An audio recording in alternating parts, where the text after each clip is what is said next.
raja cinta kamanehna kasih dia kamanehna kasih dia.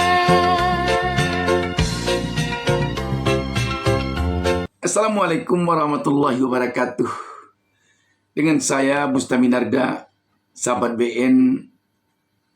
Ada pepatah lama yang mengatakan alam terkembang jadi guru. Kita perlu belajar kepada alam, dan alam yang terkembang luas ini perlu kita jadikan guru. Alam itu bisa jadi seseorang, bisa jadi suatu kejadian, bisa jadi suatu tempat yang bisa kita jadikan guru. Dalam hal ini, kita patut belajar kepada yang terjadi kepada seorang kepala desa di Kecamatan Pakuaji, Kabupaten Tangerang, Provinsi Banten, yakni kepala desa Kohot bernama Arsin. Arsin sekarang ini tengah dilaporkan oleh warganya melalui LBH ke Barreskrim Polri karena dianggap oleh warganya berpihak kepada pemasangan pagar laut yang heboh semenjak beberapa waktu terakhir ini, yang banyak ditolak oleh masyarakat. Sahabat BN, rakyatnya menilai Arsin menampakkan diri berpihak kepada yang diduga mendanai pemasangan pagar laut ini. Sebelum heboh pemasangan pagar laut ini, sebelum seorang manusia merdeka, Said Didu, membuka ke permukaan, ke publik, bahwa pagar laut ini meresahkan masyarakat, terutama nelayan, yang berada di 16 desa dan 6 kecamatan dalam Kabupaten Tangerang. Sebelum itu, masyarakat yang ingin menolak pemasangan pagar laut ini dicekam oleh ketakutan. Mereka diintimidasi, mereka digertak. Bahkan di suatu desa, nelayan ada yang mengatakan mereka yang coba-coba menentang pemasangan pagar laut ini malah diancam dengan mengatakan, apakah masih sayang kepada anak istri atau sudah tidak sayang lagi kepada anak istri? Kalau masih sayang kepada anak istri, jangan coba-coba menghalangi pemagaran laut ini. Begitu keras tekanan kepada rakyat di sana. Sebelumnya benar-benar sangat alot. Kita melapor sana sini pun itu nggak ada tanggapan. Apalagi dari pihak kepala desa. 1-2 kali kita diketemuin, 2-3 kali, keempat kali itu kita ditinggal. Pak, ini dari Bapak sendiri dan warga nelayan di sini ada ketakutan nggak kita nantinya ada intimidasi, misalnya pagar ini akhirnya dicabut semua begitu Pak? Jadi begini, semalam kita kan udah kumpulan tuh. Kebetulan Bapak Kemenhan ngasih arahan. Kita jangan takut yang namanya ada intimidasi. Karena nanti kalau memang ada yang intimidasi, suruh lapor ke beliau langsung. Iya, jadi kami sebagai rakyat juga benar-benar sekarang berani ya berbicara kayak begini. Karena kalau yang kemarin-kemarin tuh benar-benar nggak berani. Karena intimidasinya benar-benar sangat, apa ya, ditanya sayang anak istri. Oh, lumayan parah Pak ini. Iya, sampai satu bambu bisa ada pidananya berapa bulan, iya kan? Makanya kami nggak berani. Padahal dari awal pertama pun dia nancep, kita tahu semua. Itu memang benar Pak, itu adalah swadaya masyarakat. Itu bohong sekali. Makanya nelayan tuh yang ngomong swadaya masyarakat itu, nelayan pasti saya yakin dibayar. Belajar di sini, sahabat BN, agaknya kita sebagai aparat, sebagai tokoh masyarakat, sebagai apapun juga, maupun sebagai masyarakat biasa, perlu berhati-hati terhadap sesuatu hal yang datang ke daerah kita, yang datang ke wilayah kita, yang datang ke desa kita, yang datang ke kampung kita. Jangan kita cepat-cepat saja menerima, apalagi kalau kita cepat menerima karena ada embel-embel pemberian uang, karena ada embel-embel fasilitas tertentu yang diberikannya. Sebab kalau kita tidak tahan rayuan, terhadap uang yang diberikannya, terhadap berbagai fasilitas yang diberikannya, kita bisa-bisa nanti berlawanan dengan rakyat kita. Dan kalau sempat heboh dia gagal masuk, rakyat kita membenci kita. Orang yang kita bela-bela itu, yang membuat kita berlawan dengan rakyat kita, dia nanti bisa pergi. Dia bukan tinggal di desa tersebut, kita yang tinggal di desa tersebut. Kalau itu yang terjadi, kita sebagai kepala desa, kita sebagai tokoh masyarakat, tokoh pemuda, kita yang sebagai rakyat, apabila nanti kita salah-salah dalam bersikap, kita bisa menanggungkan derita, dan yang kita bela itu, dia akan pergi. Dia tidak tinggal di sana. Andaikan sekarang ini pada kejadian pagar laut ini gagal dibangun, dibongkar misalnya, seperti yang telah dilakukan pembongkarnya oleh TNI Angkatan Laut sekarang ini.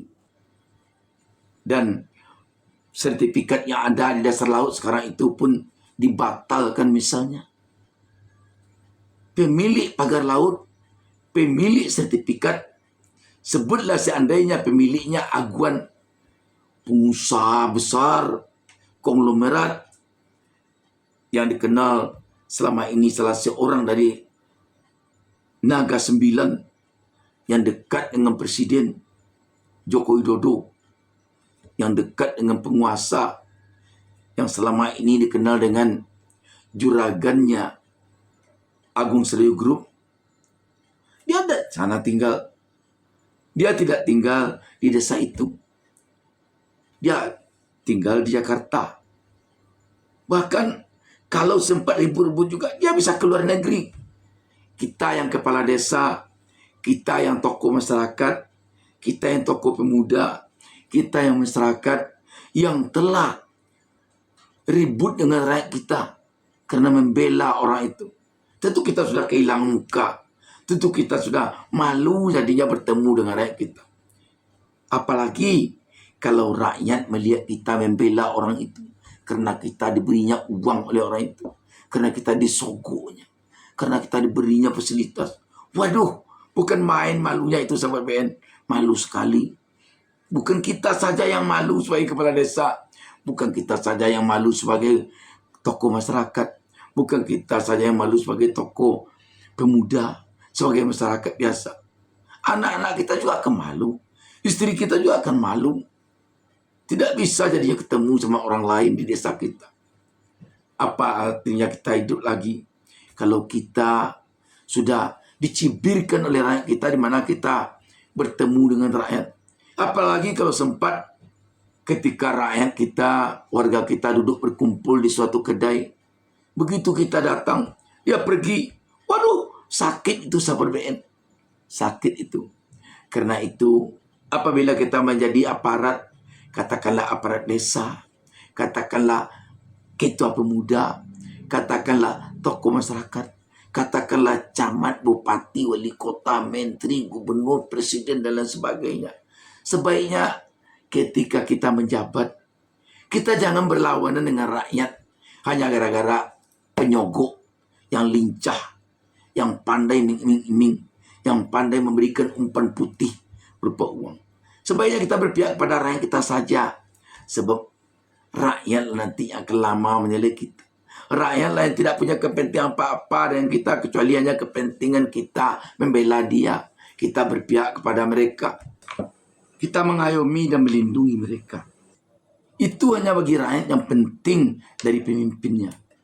Presiden sekalipun akan malu setelah berhenti jadi presiden. Kalau kita semasa jadi presiden tidak berpihak kepada rakyat, tapi berpihak kepada oligarki, berpihak kepada konglomerat, berpihak kepada yang punya duit, berpihak kepada orang yang menyogok kita dengan duit. Waduh, malu nanti kalau sudah tidak jadi presiden lagi. Kita dicibirkan oleh rakyat, kita jadi buat bibir oleh rakyat. Ketika kita menyebut presiden, kita juga perlu agaknya menarik pelajaran dari Presiden Jokowi, presiden ke-7 kita, yang sekarang sudah tidak lagi jadi presiden, sudah menjadi mantan presiden. Dengan adanya penobatan Jokowi sebagai seorang tokoh dunia paling korup tahun 2024 oleh OCCRP baru-baru ini.